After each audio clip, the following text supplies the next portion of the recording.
Nous allons parler avec notre invité d'un sujet sur la République démocratique du Congo. 25 candidats, un fauteuil. La commission électorale a reçu 25 candidatures à l'élection présidentielle dans le pays, dont celle du dauphin du président Joseph Kabila, de 3 poids lourds de l'opposition et d'un candidat de 92 ans, frère d'armes de héros national de l'indépendance, Patrice Talon. On évoque le sujet avec Monama Bossenjo. Bonsoir. Bonsoir Samuel. Président du Haut Conseil des Congolais de l'étranger, session Togo. Alors, on a 25 candidatures pour la prochaine élection présidentielle du 23 décembre dans votre pays, le Congo.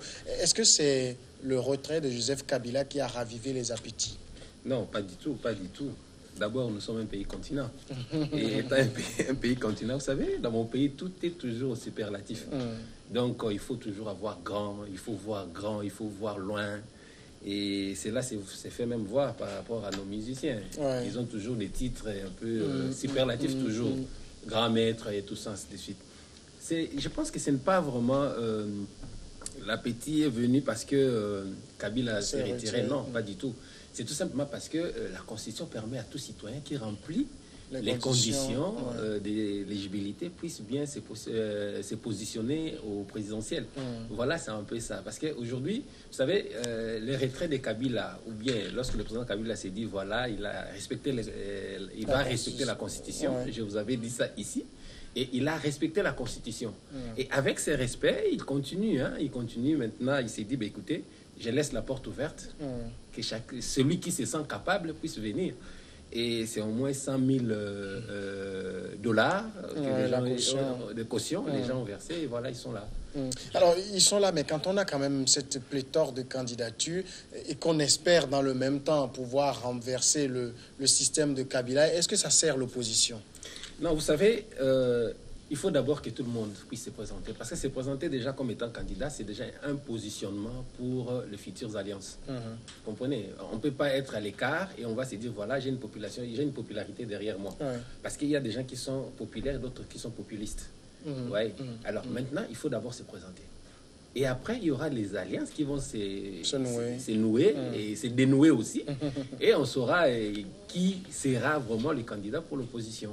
Donc, c'est un peu ça. Oui, mais dans le système actuel où il y a quand même le dauphin de Joseph Kabila qui bénéficiera de la machine présidentielle, est-ce qu'il n'est pas plus souhaitable que l'opposition soit représentée par juste les poids lourds? Non, pourquoi les poids lourds? Qui est poids lourd? En RDC, c'est un pays de surprise. Vous comprenez? C'est un pays de surprise. Est-ce que Kasavubu était majoritaire? Est-ce que Mobutu, qui est sorti du NEA, est devenu président? Laurent Désiré Kabila, même lui-même Joseph Kabila. Chez nous, les pays, c'est que chacun peut d'abord donner sa chance.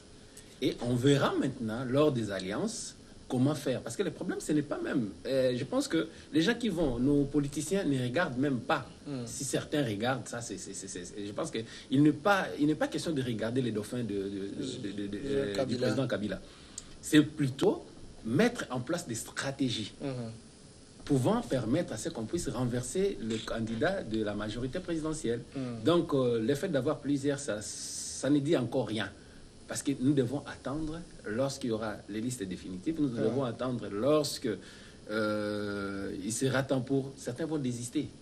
Ils vont désister en faveur de celui qu'ils vont choisir. Donc c'est un peu ça. Mais on est quand même en Afrique aujourd'hui dans un contexte où le débat sur la pléthore de candidatures se pose de plus en plus. Certains estiment qu'il faut plutôt des systèmes à l'américaine où on a 2 candidats qui s'affrontent au finish. Samuel, nous sommes pas... D'abord, aux États-Unis, il y a des primaires. Ici, il n'y a pas de primaires. C'est tout cela que les gens veulent s'instaurer. Nous ne sommes pas aux États-Unis, nous sommes en Afrique. Et puis la RDC, c'est un pays atypique. Avec la population... Mais la pléthore, ce n'est pas typiquement RD congolaise. Le Mali, vous avez vu 24 candidatures. Oui, tout à fait. Tout à fait. Bon, le Mali, c'est un cas à part. Moi, je voudrais voir le contexte de la RDC. Vous savez, c'est une ouverture.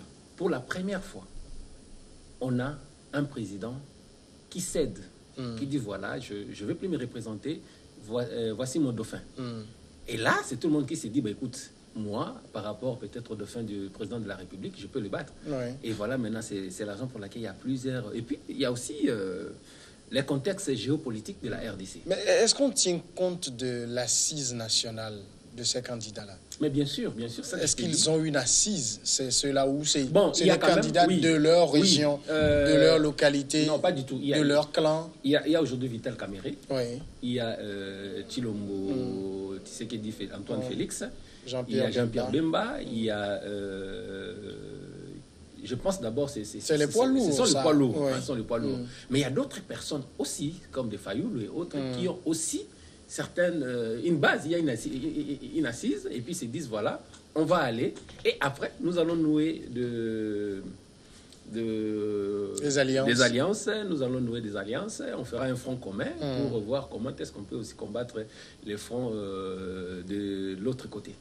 Alors, vous avez aussi, parmi les 25 candidats, il y a Gizenga, qui est né en 1925, qui a été vice-premier ministre à l'époque de l'indépendance en 60, oui. Et du premier chef du gouvernement, donc Patrice Lumumba. Alors, 92 ans, qu'est-ce qu'il cherche? Non, moi je pense que je n'ai pas aimé. Personnellement, je n'ai pas aimé. Je pense que mes frères de Palu doivent comprendre que dans le parti de Lumumba, c'est pour l'unification, je crois bien. Ils ont fait une erreur monumentale. Parce qu'au sein de Palu, il n'y a pas que Gizenga. Hein, ça, c'est rendre Gizenga Dieu. Vous voyez, ça, je pense que... Et même... Si j'avais des possibilités, je pouvais porter plainte. Parce que, écoutez, 92 ans, bien 92 ans, ce n'est pas une petite chose. Mais on doit les laisser se reposer. Vous avez dit quand même que tout le monde peut candidater. Oui, tout le monde. Mais il y a quand même l'âge qui compte. Il y a certaines choses, même l'éthique politique. Puisque le Congo n'a pas de limitation d'âge. Oui. Non, il y a quand même... Écoutez, d'abord, il faut voir... Gizenga qui signait. Gizenga, c'est un intellectuel. Gizenga, c'est un grand nom. Oui. Il n'a pas pu signer. C'était des empreintes. Et on était en train de l'aider même pour s'élever. Mais qui peut vouloir être dirigé par une personne qui paraît, permettez-moi les termes parce que je n'ai pas vérifié, qui paraît n'a pas avoir toutes ses facultés. Donc je pense que c'est une erreur monumentale pour le Palu. Il devait chercher un autre. Il devait chercher un autre candidat. Il y a le fils de Gizenga qui pouvait aussi faire comme Tshisekedi, son fils est passé. Il y a d'autres. C'est la raison pour laquelle Mouzitou même voyait déjà de loin que ça pouvait être comme ça. Il s'est retiré pour se présenter. Parce qu'ils avaient, les Palous avaient quand même un premier ministre. Vous comprenez? Il y a quand même des ministres des Palous qui sont là. C'est vraiment une erreur. Je pense qu'il faut porter plainte contre les gens qui ont poussé Gizenga à poser sa candidature. Parce qu'il peut mourir de crise cardiaque. Dans la constitution congolaise actuelle, du moins celle qui a été modifiée il y a, je pense, en 2011, c'est quoi le mode de scrutin? C'est à un tour, c'est à deux tours? Non, c'est à un tour. À un tour. Oui, mais là, quand on a une élection à un tour et qu'on a 25 candidats, est-ce qu'on n'est pas dans une logique d'émiettement des voix de l'opposition, j'allais dire? Oui, voilà. On n'émiette pas. D'abord, ce que je vais vous dire, parce que on va d'abord aller. Nous allons voir à la fin. La RDC, c'est un pays de surprises. C'est un seul tour. Oui, c'est un seul tour, mais la RDC, c'est un pays de surprises. Je vais vous dire, peut-être que même à la veille des élections, vous pouvez voir un candidat désister en faveur d'un autre. Il va demander à son électorat d'appuyer.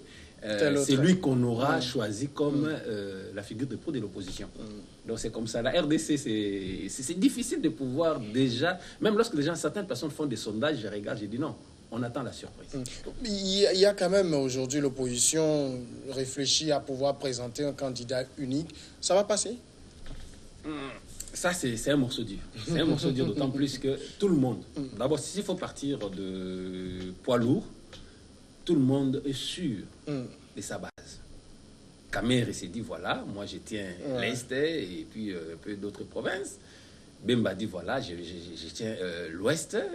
Tshisekedi s'est dit, donc voilà, je suis un peu partout.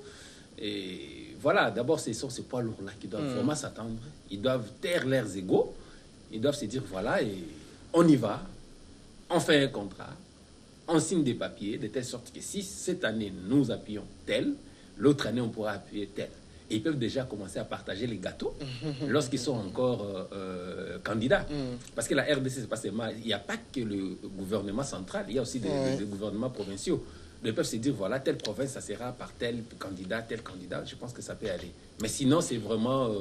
ça nous dépasse lorsque nous pensons. Bemba, avec tout ce qu'il a comme popularité, tu sais qu'il dit sa popularité, et puis Vital Kamerhe, donc c'est un morceau dur. Alors, Joseph Kabila, quand même, a renoncé à se présenter.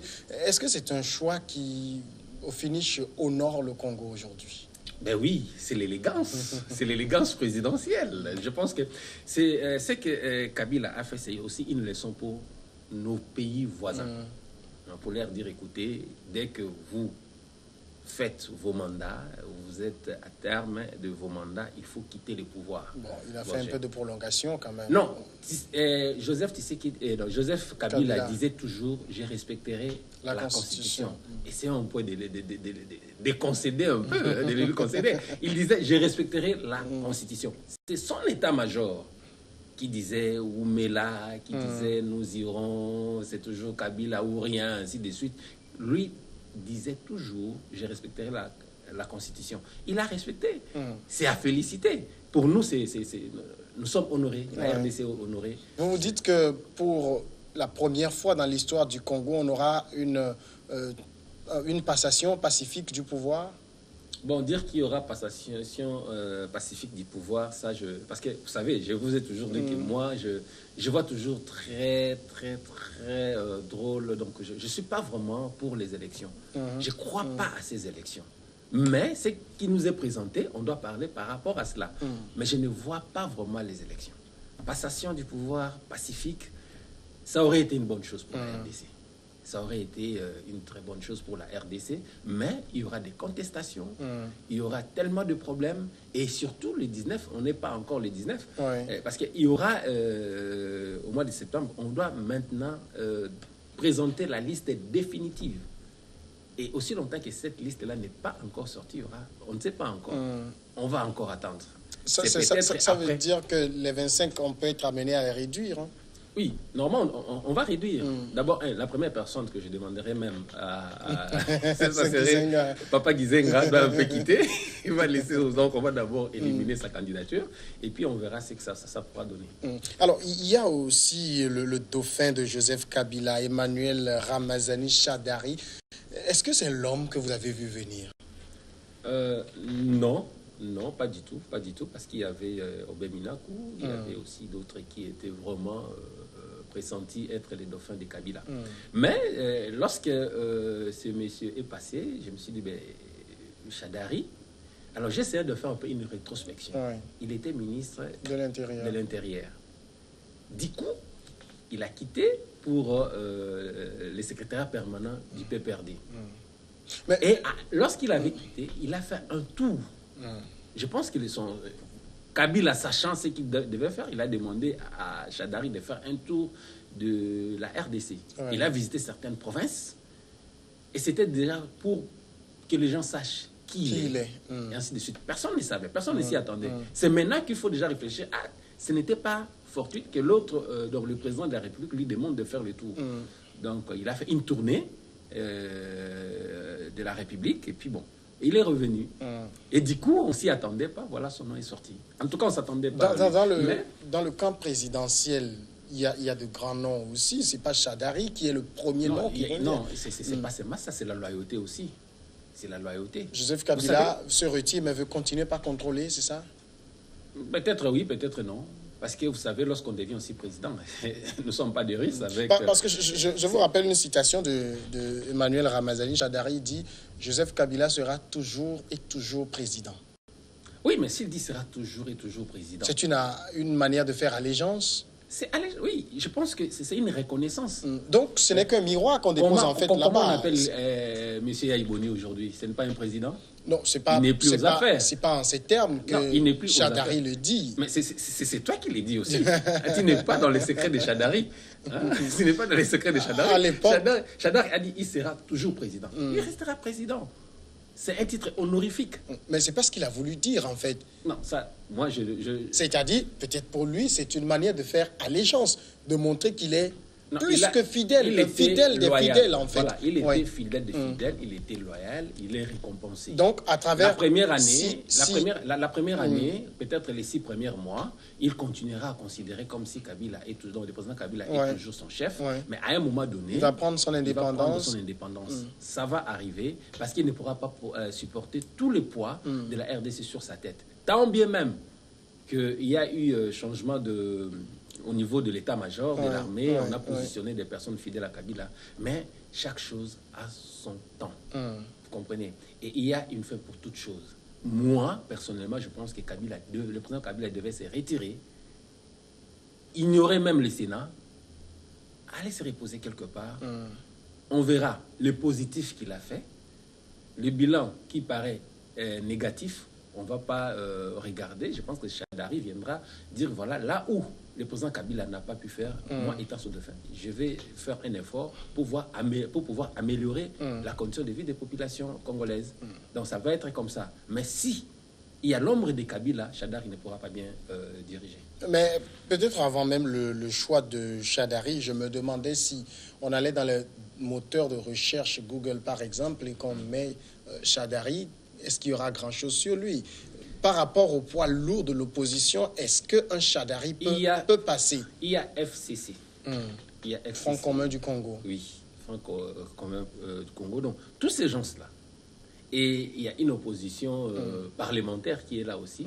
Tout le monde voulant se dire, je vais encore profiter de place lorsque Chadari mettra en place son gouvernement. Ils vont essayer de soutenir. Ce n'est plus la personne physique de Chadari.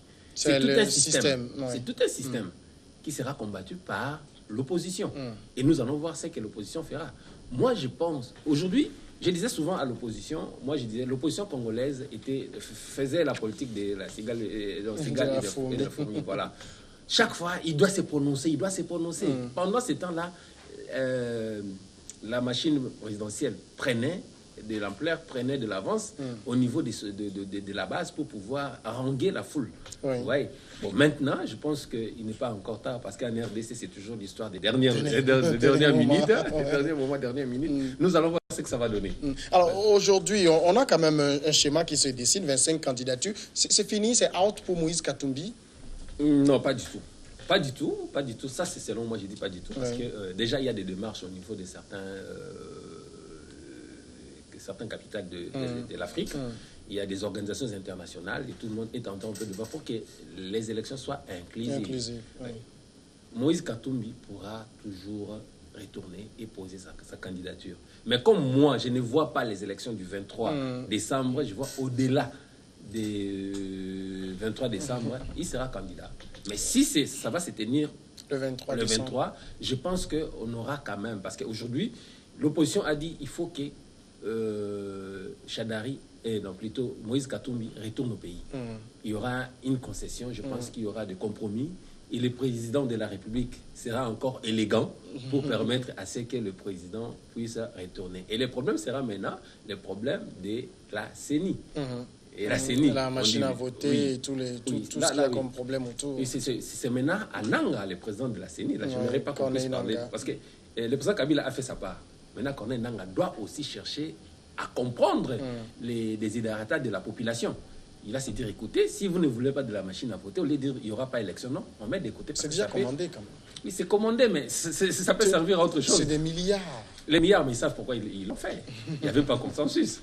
Et ce n'est pas les milliards qui manqueront en RDC pour encore remplacer ce qui est parti. Non, pas du tout. Moïse Katumbi aujourd'hui, est-ce que vous pensez qu'il est tellement exceptionnel qu'on doit faire une dérogation pour lui? Mais écoutez, c'est un poids lourd aussi. Peut-être que Joseph Kabila n'en veut pas finalement. Vous savez, ils ont été ensemble. Moi, j'ai dit ça, ce sont des amis qui se connaissent.